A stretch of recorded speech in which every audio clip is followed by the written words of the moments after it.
다 함께 사도신경으로 우리의 신앙을 고백하겠습니다.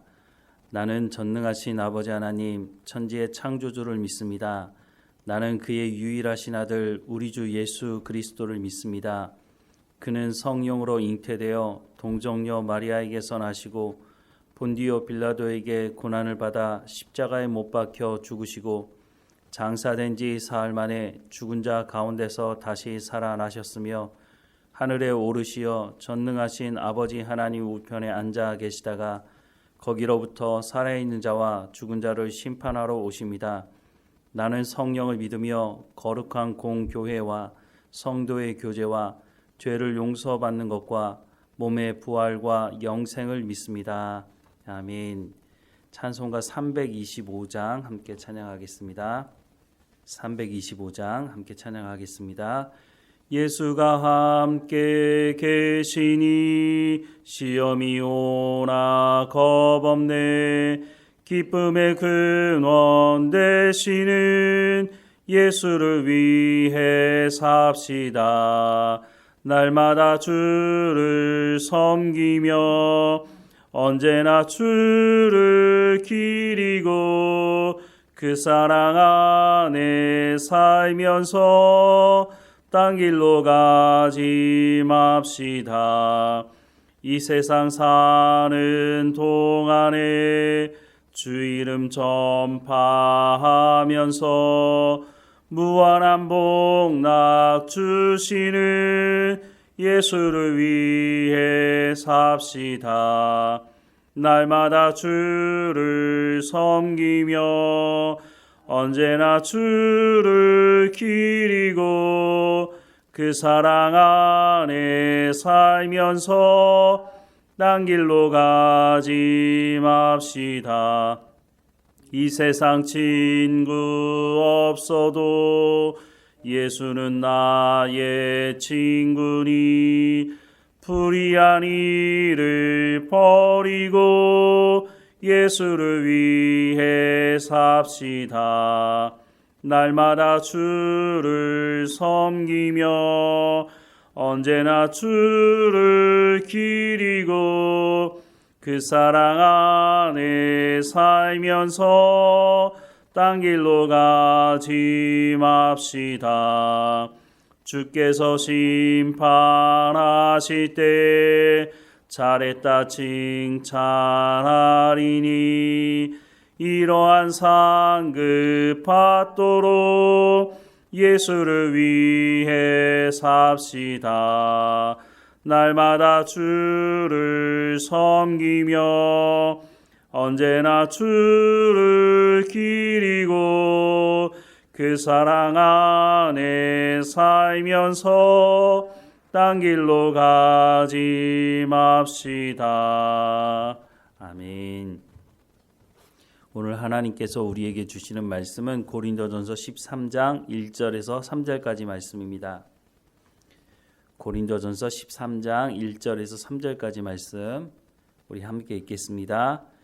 내가 사람의 방언과 천사의 말을 할지라도 사랑이 없으면 소리나는 구리와 울리는 꽹과리가 되고 내가 예언하는 능력이 있어 모든 비밀과 모든 지식을 알고 또 산을 옮길 만한 모든 믿음이 있을지라도 사랑이 없으면 내가 아무것도 아니요 내가 내게 있는 모든 것을 구제하고 또 내 몸을 불사르게 내어줄지라도 사랑이 없으면 내게 아무 유익이 없느니라. 아멘. 고린도 교회는 다른 교회에 비해서 성령의 은사를 받은 사람들이 적지 않았던 것으로 보입니다. 특별히 성령의 은사 중에서도 예언과 방언의 은사를 받은 사람들이 많았던 것으로 보이는데요. 성령의 은사를 받은 사람들이 많다고 하는 것은 성령이 충만하다는 것을 말하는 것 아니겠습니까? 그러면 교회 안에 성령이 충만하다면 교회가 부흥하고 또 다른 사람들에게도 선한 영향력을 미칠 수 있지 않을까 하는 예상을 할 수 있습니다. 그런데 이런 예상과는 다르게 고린도 교회는 이 예언파와 방언파가 서로 팔을 만들어서 서로 분파를 만들어서 서로 분쟁을 일으켰다고 하는 것입니다. 예언파와 방언파가 서로 분쟁을 일으킨 이유가 무엇인지는 정확하게 알 수는 없지만 아마도 내가 받은 은사가 더 좋은 은사야. 너는 왜 예언을 못해? 너는 방언도 못해? 이렇게 하면서 서로 분쟁을 일으킨 것이 아닌가 하는 생각을 하게 됩니다. 그래서 이 문제를 해결하기 위해서 고린도전서 12장에 보면 한 몸에 대한 말씀을 하고 있습니다. 한 몸에 각각 제 기능을 가지고 있는 지체가 다르다. 그러니까 각 지체를 인정해야 한다라고 말씀을 하고 있습니다. 눈이 귀더러 너는 필요 없어 라고 말을 한다든가, 손이 발에게 너는 필요 없어 이렇게 말을 하게 되면 정상적인 사람이 될 수 없는 것이죠. 눈도 있어야 되고 귀도 있어야 되고 발도 있어야 되고 손도 있어야 하는 것이죠. 성령의 은사는 각 사람의 필요에 따라서 성령께서 주시는 것이기 때문에 그것이 필요 없다고 함부로 얘기할 수 있는 것이 아니라고 하는 것이죠. 이렇게 한 몸에 대한 말씀을 맞춰가면서 고린도전서 12장 마지막에 이런 말씀을 하고 있습니다. 31절 말씀해 보면 너희는 더욱 큰 은사를 사모하라. 내가 또한 가장 좋은 길을 너희에게 보이리라 라고 말씀을 하고 있고, 그리고 이어지는 말씀이 바로 우리가 잘 알고 있는 고린도전서 13장, 사랑장이라고 말하는 이 고린도전서 13장으로 넘어가는데요. 오늘 본문 말씀 보면 내가 사람의 방언과 천사의 말을 할지라도 사랑이 없으면 소리나는 구리와 울리는 꽹과리가 되고, 내가 예언하는 능력이 있어 모든 비밀과 모든 지식을 알고 또 산을 옮길 만한 모든 믿음이 있을지라도 사랑이 없으면 내가 아무것도 아니요, 내가 내게 있는 모든 것으로 구제하고 또 내 몸을 불사르게 내어둘지라도 사랑이 없으면 내게 아무 유익이 없느니라. 그리고 4절 말씀해 보면 사랑은 오래 참고 사랑은 온유하며 시기하지 아니하며 사랑은 자랑하지 아니하며 교만하지 아니하며 라고 말씀을 이어가고 있습니다. 적지 않은 목회자들이 그래서 가장 큰 은사가 뭐냐라고 말을 할 때 사랑이다 라고 말을 해왔습니다. 저도 그렇게 들어왔는데요. 이렇게 말하지 않는 목회자들을 거의 찾아볼 수가 없습니다. 여러분들은 어떻게 생각하십니까? 고린도전서 12장부터 14장은 성령의 은사에 대한 말씀을 하고 있습니다. 그러니까 고린도전서 13장을 이해하려고 한다면 12장과 13장과 14장을 다 봐야 이해가 가능하다고 하는 것입니다. 그런데 고린도전서 12장 31절 말씀과 13장과 연결시키다 보니까 14장에서는 무엇을 말씀하고 있는지 사람들의 관심이 없습니다. 그러다 보니 잘못 해석하게 되는 것이죠. 다시 한번 12장 31절 말씀해 보면 너희는 더욱 큰 은사를 사모하라. 내가 또한 가장 좋은 길을 너희에게 보이리라 라고 말씀을 하고 있습니다. 그리고 13장으로 넘어가니까 더욱 큰 은사를 사모하라. 그건 뭐야? 사랑이네? 이렇게 결론을 그냥 내려버리고 만다고 하는 것이죠. 그런데 앞서도 말씀을 드렸지만 이 13장을 이해하기 위해서는 12장과 13장, 14장을 다 봐야 이해가 가능하다고 하는 것입니다. 무엇보다 지금 이 말씀을 하고 있는 이유가 뭡니까? 고린도 교회 안에 예언파와 방언파가 서로 분쟁을 일으켰다고 하는 것이죠. 이 문제를 해결하기 위한 말씀이라고 하는 것을 우리가 잊지 말아야 합니다. 그래서 고린도전서 14장 1절부터 4절 말씀을 보면 사랑을 추구하며 신령한 것들을 사모하되 특별히 예언을 하려고 하라. 방언을 말하는 자는 사람에게 하지 아니하고 하나님께 하나니 이는 알아듣는 자가 없고 영으로 비밀을 말함이라. 그러나 예언하는 자는 사람에게 말하여 덕을 세우며 권면하며 위로하는 것이요 방언을 말하는 자는 자기의 덕을 세우고 예언하는 자는 교회의 덕을 세우나니 라고 말씀을 하고 있습니다. 이 말씀을 보면 바울은 방언하는 것에 대한 말씀을 하면서 방언은 개인의 덕을 위한 것이다 라고 말씀을 하고 있습니다. 우리가 14장에 넘어가서 더 구체적으로 보게 되겠지만 방언은 사실은 예수님을 믿는다고 말하지만 믿음이 흔들리는 사람들이 있지 않습니까? 내가 제대로 믿는 건지 내가 믿지 않는 건지 이렇게 헷갈리는 사람들에게 있어서 방언의 은사는 확실한 믿음을 가져다 두는 은사라고 하는 것입니다. 내 입으로 방언의 기도를 한다고 하는 것을 통해서 성령이 내 가운데 은사를 주셨으니까 내가 예수 믿는 것이 확실하구나 라고 하는 것을 아는 것이죠. 그러면 모든 사람들에게 방언의 은사가 임하느냐? 그러지 않습니다. 믿음이 좋은 사람들에게는 사실은 방언의 은사가 필요 없을 수도 있습니다. 믿음의 확신이 있으니까. 그런데 믿음의 확신이 없을 때 이 구원의 확신이 없는 사람들에게 이 방언의 은사는 효과적일 수 있다고 말씀을 해주고 있죠. 그런데 문제는 방언은 자기가 기도하는 그 기도의 내용을 알아듣지를 못한다고 하는 것입니다. 그래서 14장에 보면 방언 기도를 하고 싶으면 방언 통역의 은사가 있는 사람이 함께 있을 때 하라는 것입니다. 왜냐하면 자기가 기도하는 그 기도의 내용을 알지 못하니까 알지 못하는 기도를 계속하는 것보다는 방언의 통역의 은사를 가진 사람이 어떤 기도의 내용을 가지고 기도하고 있다는 것을 말해줘야 그것을 이해할 수 있기 때문인 것이죠. 그런데 예언의 은사는 어떤 것입니까? 우리가 예언의 은사를 잘못 오해하면 앞으로 어떤 것이 일어날 겁니다. 물론 그것도 예언에 포함되지만 예언의 은사의 가장 핵심적인 내용은 뭐냐면 하나님의 말씀을 전하는 것입니다. 그 사람에게 필요한 하나님의 말씀을 전해주는 것, 그것이 바로 예언의 은사의 핵심입니다. 그래서 다른 사람들이 알아들을 수 있도록 또 그 사람을 위로하거나 권면하거나 죄를 지적하거나 이런 말씀을 전할 수 있는 예언의 은사를 더욱 사모하라 라고 말씀을 해주고 있다고 하는 것입니다. 여기서도 우리가 잘못된 질문을 하고 잘못된 대답을 하고 있는 부분이 있는데요. 제가 앞서도 그렇게 말씀을 드리긴 했는데 가장 큰 은사가 뭐냐고. 그런데 성경은 뭐라고 말씀하고 있습니까? 고린도전서 12장 31절 말씀을 다시 보면 너희는 더욱 큰 은사를 사모하라 라고 말씀하고 있습니다. 더욱 큰 은사를 사모하라 라고 말하고 있지 가장 큰 은사를 사모하라 라고 말하고 있지 않다고 하는 것이죠. 다르고 다르다고 성경이 말하는 말씀을 우리가 정확하게 알지 못하면 잘못된 길을 갈 수 있다고 하는 것이죠. 바울은 분명히 뭐라고 말합니까? 방언파와 예언파로 나누어서 분쟁하고 있는 이 사람들에게 너희는 더욱 큰 은사를 사모하라 라고 말씀하고 있습니다. 그러면 여기서 말하는 더욱 큰 은사는 뭡니까? 조금 전에 14장 말씀을 보지 않았습니까?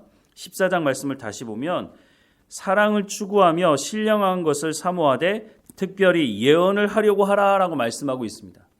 그러면 바울이 방언파와 예언파 사람들에게 더욱 큰 은사를 사모하라고 말씀하는 이 큰 은사는 무슨 은사를 말할까요? 예언의 은사를 말하는 것이죠. 그러면 왜 13장에 가서 사랑에 대해서 말을 할까요? 여기도 중요한 의미가 있죠. 13장 말씀을 다시 한번 보면 내가 사람의 방언과 천사의 말을 할지라도 사랑이 없으면 소리나는 구리와 울리는 꽹과리가 되고 내가 예언하는 능력이 있어 모든 비밀과 모든 지식을 알고 또 산을 옮길 만한 모든 믿음이 있을지라도 사랑이 없으면 내가 아무것도 아니요 내가 내게 있는 모든 것으로 구제하고 또 내 몸을 불사르게 내어줄지라도 사랑이 없으면 내게 아무 유익이 없느니라 라고 말씀하고 있는데 먼저 말씀하고 있는 것은 방언파에 대한 말씀을 하고 있습니다. 1절 말씀을 다시 보면 내가 사람의 방언과 천사의 말을 할지라도 사랑이 없으면 소리나는 구리와 울리는 꽹과리가 된다라고 말씀을 하고 있습니다. 아무리 방언의 은사를 받았다고 한다 할지라도 물론 방언의 은사를 받은 사람은 좋겠지만 그 방언의 은사를 가지고 분쟁하고 방언의 은사가 최고의 은사라고 자랑하는 사람들은 그건 잘못됐다는 것이죠. 그것은 성령의 은사를 주신 목적을 제대로 알지 못하는 것입니다. 성령의 은사를 주셨을 때는 그 은사를 어떻게 사용해야 하느냐? 사랑을 가지고 사용해야 된다는 것입니다. 그런데 방언의 은사를 받았는데 사랑이 없으면 어떻게 된다고요? 소리나는 구리와 울리는 꽹과리가 된다는 겁니다. 그냥 시끄럽기만 하다고 하는 것이죠. 성령께서 은사를 주신 가장 중요한 이유는 교회의 연합을 위해서, 교회의 덕을 세우기 위해서 주시는 것이라고 하는 것입니다. 그러니까 교회의 연합, 덕을 깨기 위해서 이 은사를 사용하고 있다면 그것은 사랑이 없는 채로 그 은사를 사용하고 있다고 하는 것입니다. 사랑이 없으니 분쟁이 일어날 수밖에 없다는 거죠. 그리고 예언에 대해서도 말씀을 하시는데요. 2절 말씀에 보면 내가 예언하는 능력이 있어 모든 비밀과 모든 지식을 알고 또 산을 옮길 만한 모든 믿음이 있을지라도 사랑이 없으면 내가 아무것도 아니다라고 말씀을 하고 있습니다. 예언의 은사를 받은 사람이 하나님의 말씀을 통해서 하나님의 비밀을 알고 하나님을 아는 지식이 있어도 그것을 온전히 믿는 믿음이 있어도 사랑으로 그것을 행하지 아니하면 아무것도 아니다라고 말씀을 하고 있다고 하는 것입니다. 예언의 은사가 필요 없거나 방언의 은사가 필요 없다고 말씀하는 것이 아닙니다. 성령의 은사를 받았다면 그 성령의 은사를 가지고 교회의 덕을 세우고 다른 사람들을 섬기는 일을 해야 한다라고 하는 것을 분명히 말씀해 주고 있다고 하는 것입니다. 그래서 3절 말씀해 보면 내가 내게 있는 모든 것으로 구제하고 또 내 몸을 불사르게 내어줄지라도 사랑이 없으면 내게 아무 유익이 없다라고 말씀을 하고 있습니다. 우리가 받은 은사가 어떤 은사입니까? 내 개인의 유익을 위해서 교회의 연합을 깨거나 분쟁을 일으키거나 또한 내 유익을 위해서 편을 가르는 그런 일을 하게 된다면 그것은 잘못된 것이다 라고 말씀을 하고 있는 것이죠. 아무것도 아니라는 겁니다. 사랑은 은사가 아니라고 하는 것이죠. 사랑은 하나님께서 우리 가운데 부어주신 것이고 하나님께서 예수 그리스도를 통해서 우리 가운데 보여주신 것이며 예수 그리스도를 영접한 사람들에게 보여주시고 부어주신 것입니다. 사랑이 만약 은사라면 어떤 사람에게는 있고 어떤 사람에게는 없겠죠. 그러면 교회 안에 분쟁이 일어날 수밖에 없는 것입니다. 사랑은 은사가 아니고 예수 그리스도를 통해서 구원받은 모든 성도들이 경험한 것이기 때문에 그 예수님의 사랑을 본받아서 우리가 그 사랑을 따라 행해야 한다라고 말씀을 해주고 있는 것입니다. 내가 은사를 받았다면 그 은사를 가지고 어떻게 해야 된다고요? 사랑의 마음을 가지고 그 은사를 사용해야 한다라고 말씀을 하고 있습니다. 그래서 가장 큰 은사는 사랑이다. 그것은 잘못된 것이고 사랑은 모든 그리스도인들에게 행해야 될 가장 중요한 하나님의 성품이기도 한 것이고 중요한 것은 하나님께서 우리 가운데 주신 성령의 은사가 있다면 그것을 가지고 사랑의 마음을 가지고 행해야 한다고 말씀해주고 있습니다. 이 마음을 가지고 우리가 성령의 은사를 잘 사용하고 교회의 덕을 세우는 우리의 삶이 되기를 주님의 이름으로 축원합니다. 기도하겠습니다.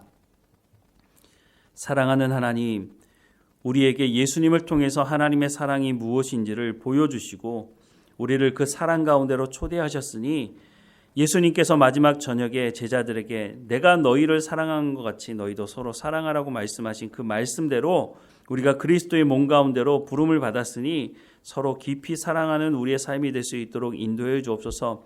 또한 우리 가운데 필요한 은사들을 공급해 주시는 성령께서 우리 가운데 성령의 은사를 주실 때에 우리가 그것을 우리의 개인의 유익과 우리의 욕심을 가지고 사용하는 것이 아니라 교회의 덕을 세우고 우리가 서로 섬기며 하나님께서 칭찬하는 교회로 성장할 수 있도록 지혜를 허락해 주셔서 우리가 이 은사들을 잘 사용할 수 있도록 은혜를 허락해 주옵소서. 우리 가운데 주신 이 은사들을 통해서 하나님의 교회가 더 풍성한 열매를 맺어가는 교회가 될 수 있도록 하나님 인도해 주옵소서. 오늘도 우리 가운데 맡겨진 모든 일에 충성을 다하게 하시고 우리의 삶의 현장에서도 성령님과 동행하며 성령의 열매를 맺어가는 우리의 삶이 될 수 있도록 인도해 주옵소서. 몸이 연약한 성도들 한 사람 한 사람마다 지켜주시고 모든 치료의 과정을 하나님 지키시고 인도하셔서 하나님 뒤를 돌아볼 때마다 하나님께서 우리를 여기까지 인도하셨다고 고백하는 우리의 삶이 될 수 있도록 인도해 주옵소서. 늘 우리를 사랑하시고 우리를 인도하시고 우리를 위로하시며 우리의 반석이 되시는 하나님께 감사하고 예수 그리스도 이름으로 기도드립니다. 아멘.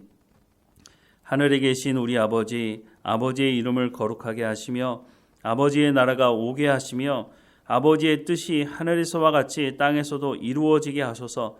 오늘 우리에게 일용할 양식을 주시고 우리가 우리에게 잘못한 사람을 용서하여 준 것 같이 우리 죄를 용서하여 주시고 우리를 시험에 빠지지 않게 하시고 악에서 구하소서.